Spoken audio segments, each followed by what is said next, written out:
안녕하십니까.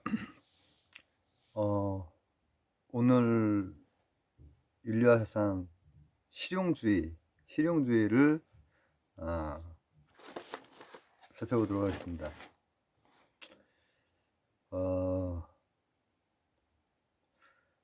실용주의는 이제 우리에게도 이제 낯설지 않은 실용주의적으로 살잖아요. 근데 이제 이게 미국의 철학이죠. 영미 철학 연장선상에 이제 있는 그런 건데, 제가 실존주의는 당대 유럽의 상황을 반영하고 있다. 실용주의는 당대 미국의 상황을 반영하고 있죠. 그리고 이제 평가원, 기출, 뭐 여러 가지 이렇게 조금 훑어보면서 이제 보니까는 지금 우리 교재는 퍼스 선생까지 이제 나와 있는데 쟁쟁한 분들입니다. 근데 그 전에 이 당대 상황이 어떻게 반영되어 있는지를 먼저 한번 살펴보겠습니다. 미국이 이제 영국, 프랑스가 막 이렇게 각축을 벌이다가 핵심이 되는 부분은 이제 영국이 이제 차지를 하고 뭐 당연히 그 프로테스탄트 이렇게 넘어오고, 그리고 보스턴 보스턴 차 사건 이런 걸 통해서 이제 독립도 하고 이제 남북 전쟁도 있고 뭐 이렇게 역사가 있죠. 서부 개척 있고 뭐 이렇게 하다가 이 근대에서 현대로 이제 넘어오는 그 시기에 대략적으로 19세기 끝 무렵쯤 됐을 때는 1800 몇십 몇 년 이렇게 되는 거죠. 뭐 흥선대원군 뭐 이런 그 시기쯤 됐을 때는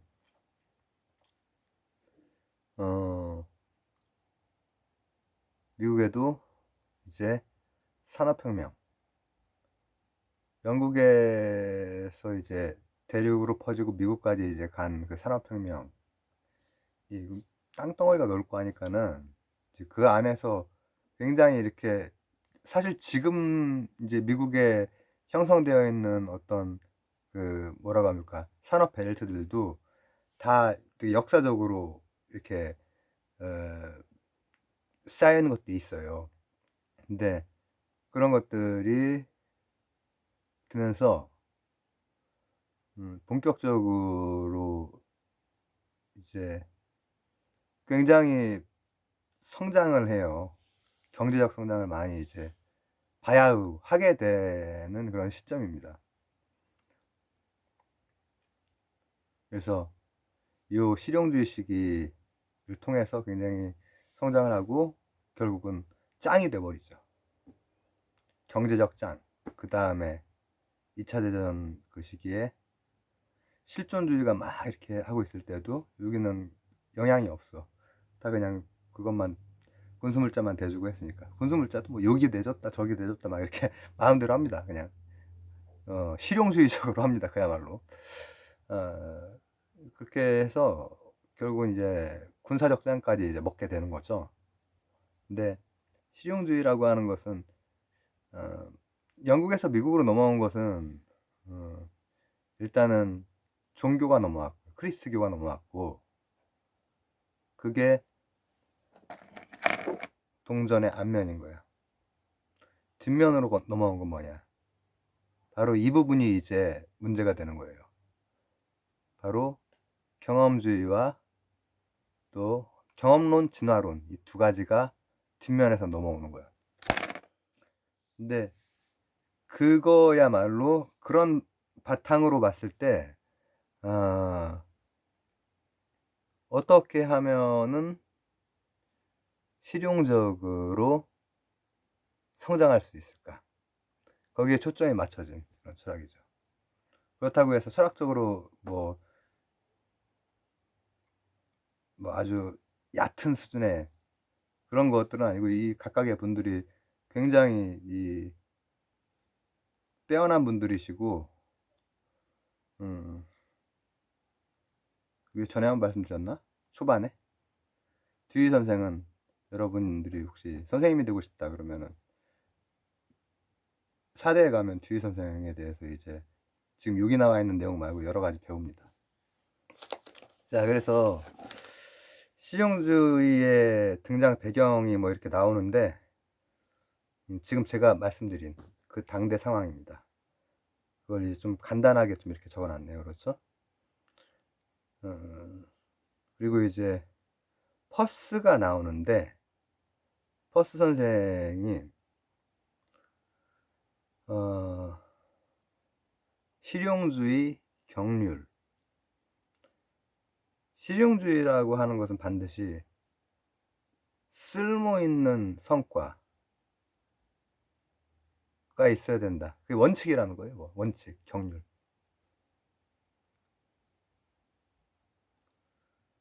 그래서 뭐 정합성이고 뭐 사실이고 뭐 이런 거가 기준이 아니고 쓸모. 그래서 명제의 참 거짓조차도 쓸모. 이게 이제 쓸모라고 나와 있으니까 쓸모라고 이제 얘기하는 겁니다. 그 다음 나오는 게 제임스 선생. 현금가치가 뭐죠? 쓸모가 있어야 돼. 500원이면은 새우깡 500원 이제 넘어갔겠죠? 500원으로 뭐 과자 같은 거 뭐 있나? 하여튼 쓸모, 캐시밸류. 근데 이제 그 쓸모라고 하는 것이 당연히 앞쪽에서도 그렇지만은 삶에 어떤 도움이 되는 것, 정합성이나 이런 걸로 다니는 게 아니라 도움이 되는 걸 말하는 거기 때문에, 이 캐시밸류라고 하는 것 역시도 삶에서 유용한 것을 다 지칭하는 거예요. 꼭 돈만을 얘기하는 게 아니고. 그래서 심지어는 문학, 철학 같은 것도 캐시밸류 가지고 판단하는 거예요. 캐시밸류가 있느냐? 그러면 문학이나 철학도 캐시밸류가 있는 거면은 기여를 하는 거니까, 유용한 거니까 오케이라 이거지. 근데 이제 이렇게 하다 보면 이제 뭐가 되냐면은, 진리에 대해서 당연히 고정불변한 진리 이런 거는 얘기를 할 수가 없어요. 그래서 늘 현실적인 캐시밸류, 쓸모, 현금가치 이렇게 되는 겁니다. 이게 나와 있는 뭐 소발자국 뭐 이 얘기 나오죠. 소가 이제 가출을 한 다음에 이제 집으로 간다는 걸 알고 있는 건 아무 의미가 없고, 실제로 따라가서 집으로 돌아간다 그랬을 때만, 그 검증이 될 때만 참된 것이다 이렇게 말씀하시죠. 제임스 선생이나 퍼스 선생이 이렇게 짤막하게나마 그래도 이제 이렇게 들어가 있고, 이제 이분들은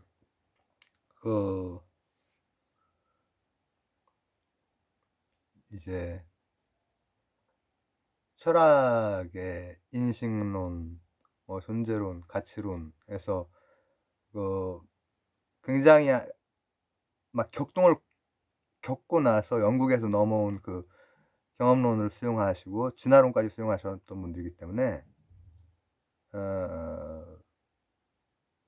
지금 이렇게 나오는 게 되게 야트막한 어떤 것처럼 저도 그랬고, 저도 예전에 공부할 때 참 영미 철학은 좀 야트막하다 그런 생각을 많이 했는데, 그 전에 이제 이 어떤 사유 과정을 거쳤느냐 이걸 생각하면은 그렇지가 않아요. 이 사실 어떻게 이런 걸 진리라고 하지? 근데 이제 그거에 대한 설명이 사실 다 들어가 있거든요. 근데 이제 그나마 이제 듀이 선생이 조금 더 길게 나와 있어서 듀이 선생에서 이제 한번 그 부분을 좀 더 보도록 하겠습니다. 듀이 선생은 다 이제 프래그마티즘이라고 볼 수 있지만은 스스로는 도구주의자라고 이제 어 지식이 어떤 지식도 삶 속에서 도구일 때만 그 지식 자체는 그게 아니야. 목적이 아니야. 그 도구여야 되는 거야. 도구일 때만 이제 의미가 있는 거죠. 근데 이게 이제 왜 그러냐 하면은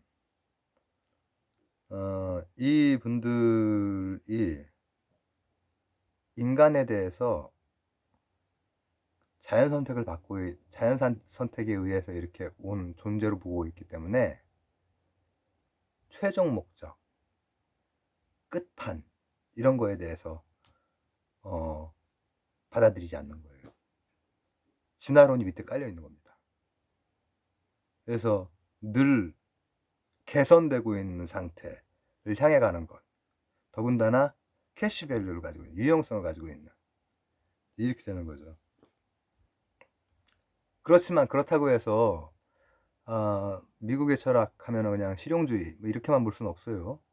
지금 윤리학도 굉장히 발달하고 있고, 그리고 이를테면은 미국에는 스페이스X도 있지만은 나사가 있잖아요.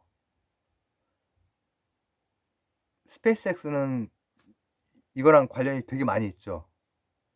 그 앨런 머스크 그 양반이 이제 이런 공부도 하고 경제학, 물리학 이거 물리과 통합형 약간 똘끼인 그런 분이잖아요. 근데 나사에서 실제 연구하는데 굉장히 많이 들어가는 거는 지식 그 자체에 해당된다고 볼 수 있는 연구비 엄청 많이 들어가요, 실제로는.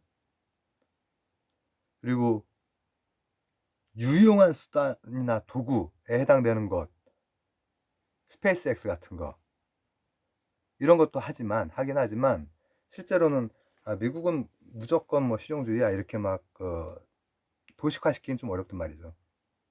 영향을 많이 줬지, 영향을. 그렇지만은 이게 연결되냐 안 되느냐 이거는 사실은 어떤 사실이나 그 진실, 일테면 나사에서 뭘 연구를 한다. 근데 전혀 이거랑 관계가 없을 것 같아. 그렇다고 해도 이제 실제로는 그 사실이고 진실인 경우에는 응용할 수가 있는 게 많이 있으니까. 그렇지만 어쨌든 간에 그런 연구들을 늘 하고 있는 게 뭐 그런 쪽으로 늘 가장 앞서고 있는 게 미국이잖아요. 근데 이 실용주의 프래그마티즘에서는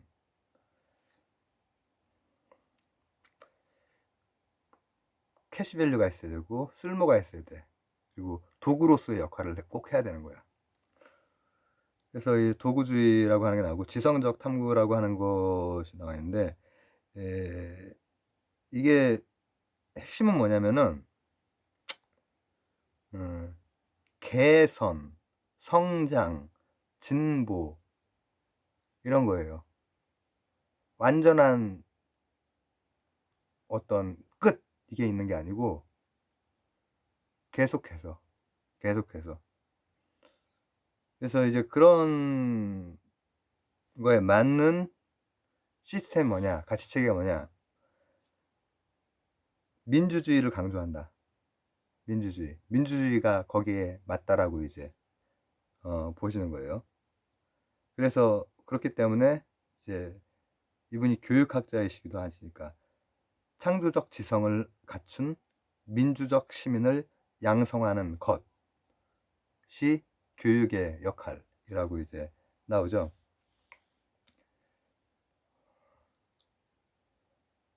이제 뭐 창조적 지성이라고 하는 것은 뭐 상상력 이런 거라기보다는 어쨌든 캐시 밸류가 됐건 도구가 됐건 이런 것들도 쓰이는 데에는 논리적으로 어떻게 보면 논리적 상상력이죠. 추론할 수 있는 다양한 가능성들을 생각해 볼 수 있고 할 수 있는 그런 창조적 지능이 된다. 지성. 그래서 성장하는 그 자체에 대해서 의미를 두는 거예요. 성장하는 그 자체에 대해서. 그렇다 보니까는 이제 이 분들이 류지 선생 도덕에 대해서 이제 어떻게 생각을 하느냐. 고정적이고 절대적인 가치는 존재하지 않는다 라고 주장을 하십니다. 그래서 그렇다면 어떤 게 도덕적으로 사는 거냐 라고 했을 때 그럼 뭐 절대적이고 고정적인 게 없으니까 개선, 삶의 개선, 사회의 진보, 개인적으로나 공동체적으로나 좀 더 나은 방향으로 가는 그 과정만 있는 거예요. 진화론 받아들인 거죠. 그래서 언제든지 수정되고 재구성이 될 수 있는 것이고 고정된 건 없고 그리고 성장해 나가는 사람이야말로 도덕적인 사람인 거지. 성장해 나가는 사람이야말로. 어떤 면에서는 굉장히 그 현실적인 접근법으로 도덕에 대해서도 도덕적 인간에 대해서도 접근을 하신 거죠. 그렇기 때문에 이제 실용주의라고 하는 것은 일단은 변화 속에서 세상이 이 시기도 엄청난 급변기거든요. 미국의 급변기잖아요. 19세기라고 하는 세기 자체가 19세기, 20세기로 넘어오는 세기 자체가 엄청난 급변기야. 지금이 또 엄청난 급변기인 것처럼. 근데 그런 그 변화 속에서 어떤 식으로 이제 실제 맞부닥치는 문제에 유연하게 대응할 수 있느냐를 줄 수 있는 것이 이제 실용주의가 이제 그런 기능을 한다. 특히나 경험론이랑 진화론이 결합되어 있지 않으면은 실용주의는 불가능합니다.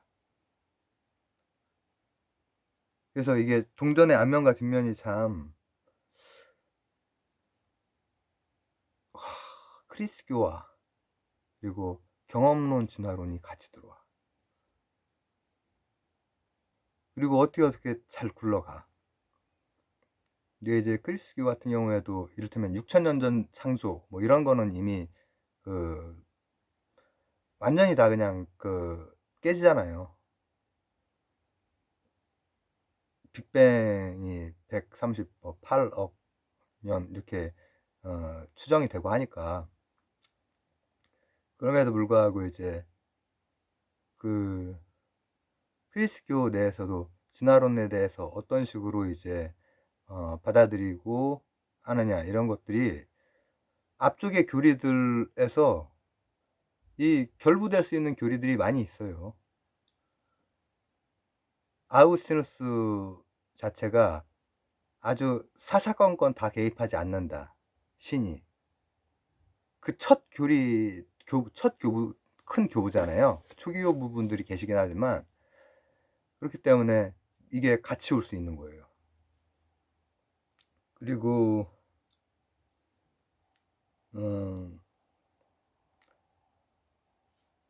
이렇게 변화하는 세상에서 성장, 진보하는 개인과 사회를 이제 그거야말로 참이다 라고 하다 보니까는 고정된 참이 없어. 그렇기 때문에 다양성을 인정할 수 있는 가능성이 열리는 거예요. 그리고 다원적 민주주의, 지금 현대의 민주주의에 영향을 많이 줬다. 근데 이제 그 문제점은 뭐 당연한 거지만 상대주의로 빠질 뿐 아니라 더 큰 것은 유용성의 세 번째 나온 겁니다. 유용성의 관점에서 비도덕적인 행위를 합리화할 수도 있음. 미국을 얘기해주고 있는 것 같기도 합니다. 미국은 국제역학에서도 유용성 관점에서 많이 접근을 하는데 비도덕적 행위의 합리화를 늘 하죠. 제가 뭐 반미주의자거나 그렇지 않습니다. 미국이랑 잘 돼야 돼. 지금 현재 시점이 여러분들이 듣는 시점은 한참 되겠지만은 현재 시점은 2024년 12월 22일이거든요. 제가 거의 하루도 빼지 않고 이거를 완강을 해야 된다는 압박감 속에서 계속 찍고 있기 때문에 근데 지금 우리나라 환율 그리고 증권시장, 선물시장, 또 외환시장, 또 여러 가지 유동성이랑 관련되어 있는 그 지표들이 지금 굉장히 뭐 되게 오래 걸릴 그런 힘든 상황에 지금 처해 있는 상태예요. 12월 22일이거든요, 지금. 근데 오늘도 뉴스를 보니까는 이제 뭐 트럼프가 이제 대통령이 이제 되는데 걱정이 많습니다.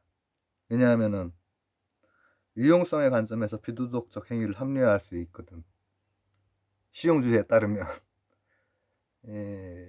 트럼프 대통령 같은 경우에 여러 가지 문제들을 많이 가지고 있지만은 미국이라는 나라에선 뽑아주잖아요. 2번이나 뽑아주잖아요. 그리고 우리나라의 여러 산업에 지금 굉장히 안 그래도 환율이 지금 1450원 막 이렇게 그 뚫려버리고 그러는데 그러면은 우리나라 무역 자체가 막혀버려요. 그리고 유동성도 지금 거의 꽁꽁 얼어붙고 있거든요. 근데 그 상태에서 이제 어떻게 보면은 관세 가지고 이제 완전히 이제 냉각기가 지금 길어질 수 있는데 그래서 할부로 갚아야 된다고 하잖아요. 지금 우리나라가 대한민국이 처한 상황이 빨리빨리 회복을 한다고 해도 할부로 갚아야 되는 상황인데 그래도 교역이라도 잘 되고 국제역학 잘 봐서 무역이라도 제대로 되고 하면은 그나마 좀 나을 텐데 트럼프 대통령이 유용성의 관점에서 비도덕적 행위를 합리화하는 분입니다. 그렇지만은 우리는 미국하고 잘 조율해서 우리도 실용주의적으로 국제역학은 실제로 되게 실용적으로 접근해야 되니까 안 그러면은 일단 경제가 지금 너무 흔들리고 있고 어디까지 곤두박질칠지 모르는 상태이기 때문에 빠르게 이제 국내 상황이 조금 안정화가 되고 환율이 지금 너무 겁나거든요. 이 막 세계 경제 위기 막 이럴 때 그때만큼이나 지금 그렇게 돼가지고 환율이 오르면은 여러분들 뭐 혹시 선택 과목 중에서 이거하고 경제하고 같이 하시는 분들 환율 오르면 수출이 잘 되는 거 아니야? 아니에요. 이미 이 글로벌한 경제에서는 미국과 우리나라와의 문제만이 아니라 중국, 미국, 뭐 동남아 뭐 여기저기 뭐 섬유 산업이 됐다, 반도체 산업이 됐다, 전부 다 얽혀 있어가지고 계속 수입 수출이 왔다 갔다 계속 해야 돼요. 그래서 환율이 이 정도까지 치솟고 이러면은 아예 이제 무역이 이제 어려워지는 거죠. 근데 실용주의는 문제점 중에 하나가 유용성의 관점에서 비도덕적 행위를 합리화할 수도 있다. 어떤 공동체건 그렇게 될 수 있죠. 그런 무슨 뭐 우리나라도 우리보다 약한 나라한테 이제 뭐 잘못한 일들도 있고 하잖아요. 예전에 이제 다른데 이제 가서 이렇게 한 적도 있고 그래서 이런 문제가 있는 거죠. 그래서 외교 그리고 국제역학 이런 것들은 굉장히 신중해야 되고 또 그러면서도 현실적인 선택을 또 해야 되고 대응을 해야 되니까 그런 데에 실용주의가 뭐라고 하면 좋을까, 어떤 방안들을 줄 수도 있고 그 방안들이 되게 문제점 있는 방안들일 수도 있는 거죠. 그래서 실용주의는 양면성이 좀 있다. 양면성이 가장 중요한 건 캐시밸류니까. 자, 이렇게 해서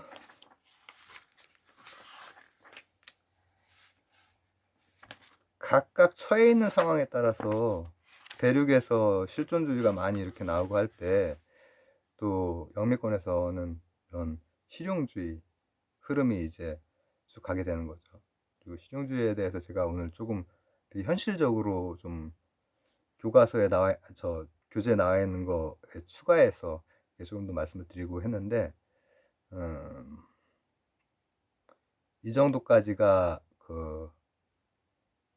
뭐라고 하면 좋을까, 개별 철학자들에 대해서 이제 좀 이렇게 한 거고, 이 교재 챕터로 12챕터부터는 사회사상과 이상사회에서 다시 한번 쫙 이제 뭐라고 하면 좋을까, 앞쪽에 있는 것들을 이제 사회사상 관련해서 이렇게 쫙 공동체 관련해서 쫙 이렇게 묶어서 이렇게 나오기 때문에 뭐 앞쪽에 좀 빠졌던 홉스, 로크 이런 분들도 막 뒤에 또 나오고요. 사회계약론 이런 것도 나오고 이제 사회사상 쪽으로 이제 뒤에 몰아서 이렇게 하고 있는 거죠. 뭐 연도마다 이렇게 좀 앞쪽에 넣기도 하고 뒤쪽으로 넣기도 하고 이렇게 했더라고요.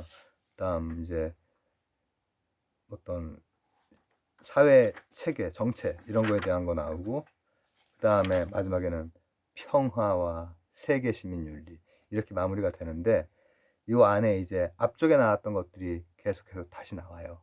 나오는데 이제 다른 각도에서 조명을 하는 거죠. 굳이 이 용어로 얘기하자면 윤리사상에서 이제 사회사상으로 이제 접근을 해서 조명을 하는 건데, 이때 또 조금 더 깊이 들어갈 수 있는 부분들은 깊이 들어가도록 하겠습니다.